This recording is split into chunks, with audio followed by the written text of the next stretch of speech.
If you and an avoidant are actually meant to end up together, this is the pattern that plays out almost every single time. When the connection between you and an avoidant is genuinely destined, the story is never going to look like some smooth, effortless fairy tale unfolding in a straight line. It's going to feel confusing in the beginning, like you're constantly being pulled closer, only to be pushed away again a moment later. Because love with an avoidant doesn't grow the way it grows with most people. It doesn't move forward in a clean, steady progression where each week feels a little closer than the last. Instead, it moves in cycles, waves of closeness followed by waves of distance, over and over, in a rhythm that can feel disorienting if you don't understand what's actually happening underneath it. And most people, when they encounter this pattern for the first time, completely misread it. They assume the distance means it's over, that the connection was never real, that the pulling away is proof it wasn't meant to be. Some people even start doubting their own perception of the closeness that came before, wondering if they imagined how good it felt, if they read too much into a warmth that was never really there in the first place.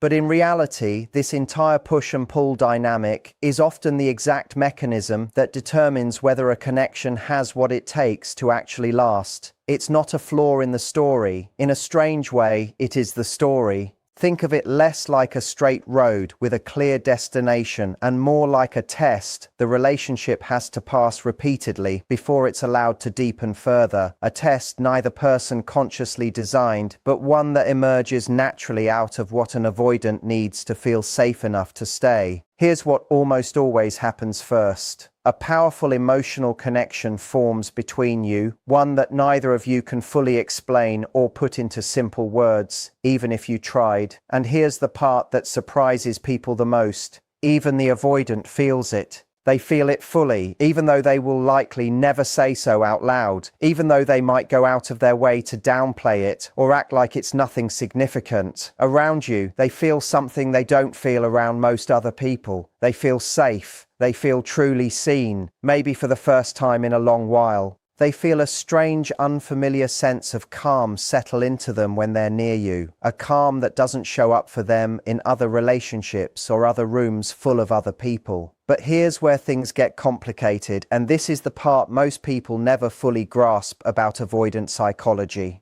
That very same emotional closeness that feels so good is also the exact thing that sets off alarm bells deep inside them. It triggers fear, not fear of you as a person, not fear that you're going to hurt them intentionally or treat them badly. It's something quieter and more internal than that. It's fear of losing themselves inside the relationship, fear of depending on someone too much, of becoming someone who needs another person in a way that feels dangerous to them, fear of being hurt in ways they feel they can't predict or control, the way perhaps they were hurt once before in some earlier chapter of their life that taught their nervous system that closeness eventually leads to pain. So right when things start to feel real, right when the connection starts to feel like something worth naming, they begin to retreat. This is exactly the point where most people watching this unfold start to panic, and that panic usually pushes them straight into chasing. They start trying to fix whatever seems to be going wrong. They talk more, explain more, reach out more, hoping that if they just love harder, just try a little more, the avoidant will come rushing back to where they started. It's an understandable instinct. It comes from a good place, from a genuine fear of losing something that finally felt meaningful after what might have been a long stretch of connections that never quite got there. But it almost never works the way people hope it will, and there's a reason for that. Chasing sends exactly the wrong signal to an avoidant nervous system. It confirms the very fear that triggered the withdrawal in the first place, the fear that closeness comes with pressure attached, that love is something that has to be managed and monitored and reassured constantly. The more you chase, the more evidence you hand them that their instinct to retreat was justified, even if your intentions were nothing but loving. When a connection is genuinely meant to be, though, something different tends to happen instead. Rather than chasing endlessly, rather than escalating your effort every time they pull back, you begin, often without even realizing it at first, to change your entire approach. You start to understand, maybe slowly, maybe all at once, that their distance was never actually rejection aimed at you. It was protection, aimed inward, toward themselves. It was their nervous system trying to keep them safe from something that felt, to them, like real danger, even if to you it looked like nothing more than closeness and warmth. And instead of reacting emotionally every time they retreat, instead of spiraling or panicking or taking it as a verdict on your worth, you start responding instead with calm, with steadiness, with self-respect that doesn't waver just because they've gone quiet for a while. That shift changes everything. It really does. Because for maybe the first time in their life, the avoidant experiences a connection where they are not being chased, not being pressured, not being cornered into explaining themselves or defending their need for space. They feel your presence steady and warm and still there. But they also feel your independence, your ability to stand on your own 2 feet without needing them to rescue you from your own uncertainty. And that combination creates a completely different kind of attraction than the one most relationships are built on. It's not built on emotional demand, not built on one person needing the other to constantly prove their love through availability and reassurance. It's built instead on emotional safety, the quiet, steady sense that you're not going anywhere, but you're also not going to lose yourself waiting around either. And so, after pulling away, they slowly start finding their way back. Not because you forced it, not because you demanded it, but because something inside them softened enough to let them return on their own terms. And this becomes the pattern that repeats. They come close, they pull away, they come back again. Close, distance, return, over and over. But here is the piece that actually matters, the detail that separates a connection that's genuinely meant to be from one that's simply stuck in a painful loop going nowhere. When it's truly meant to be, each time they come back, something about the pattern itself shifts, even if just slightly. The distance they create becomes a little shorter than the last time. The return takes a little less time than it did before. The connection, when they do come back, feels a touch deeper than it did the round before. It's not perfect. It's not a straight line of constant improvement without any setbacks along the way. But it is progress, real progress, even if it's slow enough that you might not notice it happening until you look back and compare where things are now to where they were months earlier. It helps to understand why this shortening actually happens, rather than just accepting it as some mysterious sign of destiny. Each time the avoidant pulls away and then finds their way back on their own, without being chased or pressured into it, they're collecting a small piece of new evidence, evidence that the relationship survived their absence, evidence that you didn't punish them for needing space, didn't withdraw your own warmth in retaliation, didn't turn the return into an interrogation about where they'd been and why. That evidence accumulates slowly, cycle after cycle, and it starts to rewire something in how their nervous system predicts what closeness actually costs. The first few times, the fear response is loud and immediate because there's no track record yet to counter it.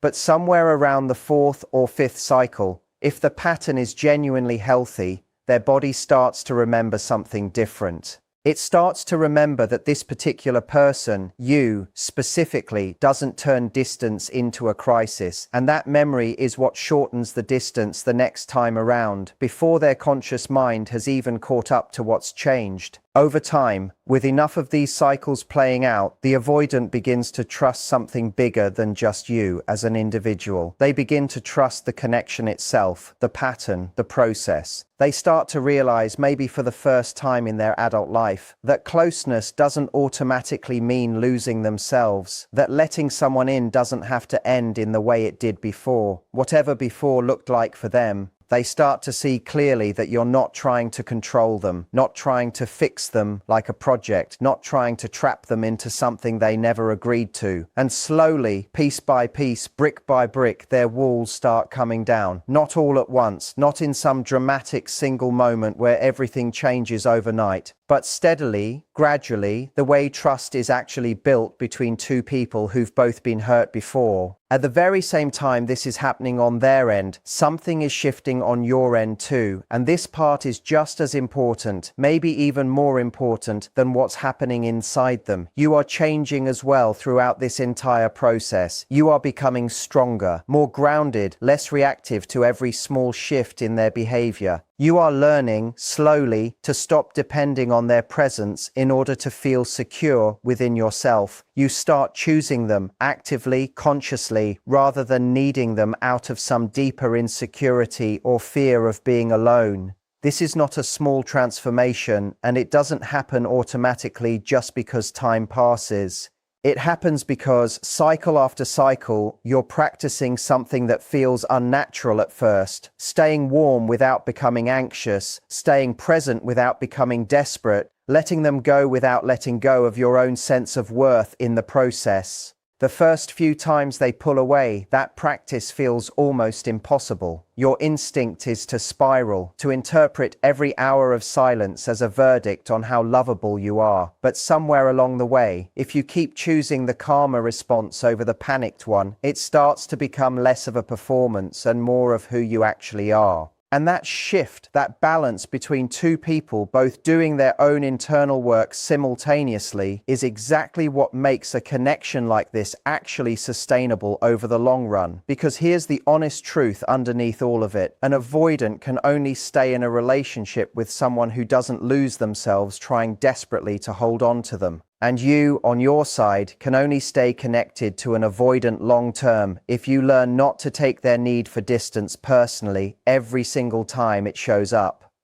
When both of those things happen at once, when they're doing their quiet internal work of learning to trust closeness, and you're doing your quiet internal work of learning not to panic at distance, something rare and genuinely valuable begins to take shape between you. Eventually, if the connection really is meant to last, there comes a moment, a quiet turning point that doesn't usually announce itself with fireworks or some big dramatic confession. There's rarely a moment where they sit you down and tell you everything has changed, but you'll feel it happening regardless. You'll notice the avoidant isn't running as far anymore when things get emotionally intense. You'll notice they're opening up more consistently, not just in isolated bursts followed by long silences, but steadily, as something closer to their new normal. You'll notice they're starting to choose closeness rather than simply tolerating it because you ask them to. Sometimes it shows up in the smallest, least dramatic ways imaginable, in the fact that they text first for once, or bring up something you mentioned weeks ago without you having to remind them, or sit with you through a hard conversation instead of finding a reason to leave the room. None of these things look like much from the outside, but if you've been paying attention to the whole arc of the relationship, you know exactly how much they actually mean. And that's the moment you realize something important about the whole journey you've just been through together. The connection didn't survive because it was easy. It never was easy, not really, not at any point along the way. It survived because both of you were willing to evolve enough to meet each other somewhere in the middle, halfway between your need for closeness and their need for space, halfway between your instinct to chase and their instinct to retreat. So if you find yourself in a situation right now where an avoidant keeps coming back to you again and again, don't just fixate on the cycle itself, the coming close and pulling away that can feel exhausting to live through in real time. Look instead at what's actually changing within that cycle over time. Are they becoming more open with you as the months go by? Are you becoming more secure within yourself, less rattled by their silences, less desperate for constant reassurance? Is the connection between you actually growing, even if it's growing slowly, even if it doesn't look like the fast, dramatic love stories you see everywhere else?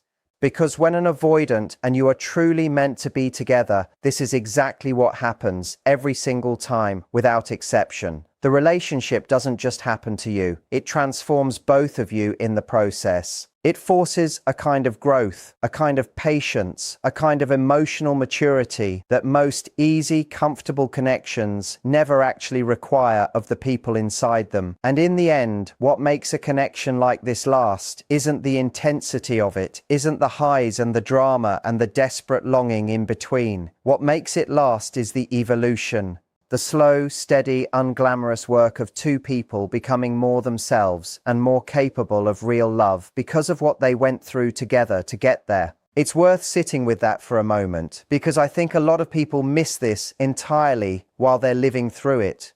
When you're in the middle of the cycle, when the avoidant has just pulled away again, and you're sitting with that familiar ache of uncertainty, it's incredibly hard to see the larger pattern unfolding underneath the pain. All you can feel in that moment is the distance itself, the silence, the not knowing. But if you can find a way to zoom out, even just a little, even just enough to notice the small shifts happening cycle after cycle, you start to see something most people never get to see clearly. You start to see that this isn't chaos, it isn't randomness. It's a process, one with its own internal logic, one that's slowly building something real underneath all that apparent back and forth. And I want to be honest with you about something else too, because I don't think it does you any favors to only tell you the encouraging parts of this story. Not every cycle of closeness and distance is actually leading somewhere. Sometimes the pattern repeats without ever actually shortening, without the returns ever coming faster, without the depth ever increasing at all. Sometimes it's simply the same wound reopening again and again, dressed up to look like progress because hope is powerful and it wants desperately to see growth even where none exists. So the real skill here, the thing that actually protects you through this entire process, is learning to tell the difference between a cycle that's evolving and a cycle that's just repeating. That takes honesty with yourself. It takes actually paying attention over time rather than getting swept up in the relief of every single return, mistaking the relief for proof and the reunion for resolution. If you're paying close attention, you'll notice certain signs that tell you the cycle is genuinely moving somewhere real. The conversations after they come back start to go a little deeper than they did the time before. They start naming things out loud that they used to only hint at sideways. They start apologizing, not with grand dramatic gestures, but with small, quiet acknowledgements of their own patterns. Things like, "I know I got distant," or "I'm working on this."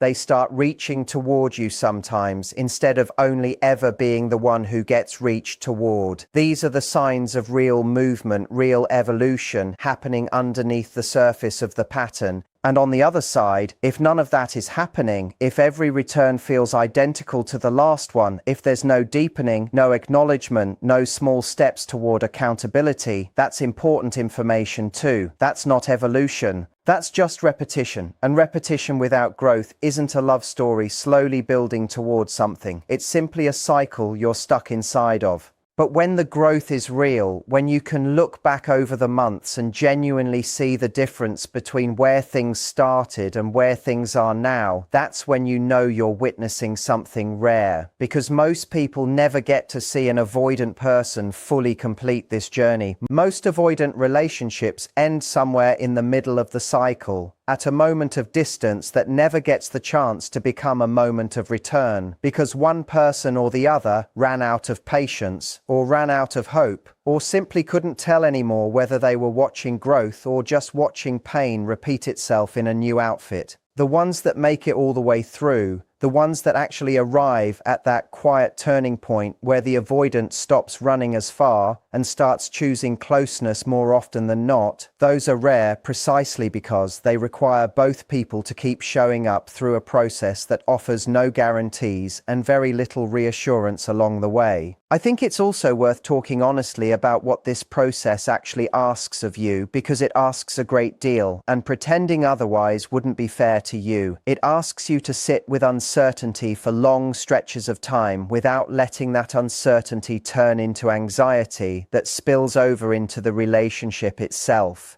It asks you to notice your own instinct to chase, to over-explain, to prove your worth through sheer effort, and to gently redirect that instinct every single time it shows up, which might be far more often than you'd like to admit. It asks you to build a life that doesn't collapse the moment they go quiet, a life with your own friendships, your own interests, your own sense of purpose that has nothing to do with whether they're currently close or currently distant. This isn't about performing independence as a strategy to win them back. It's about actually becoming someone who doesn't need to perform anything at all, someone whose sense of self stays intact regardless of which phase of the cycle you happen to be standing in at any given moment. And it asks something of the avoidant too, something just as demanding in its own way. It asks them to notice the exact moment their nervous system starts sounding the alarm, the moment closeness starts to feel like too much, and instead of immediately obeying that alarm the way they always have before, to pause.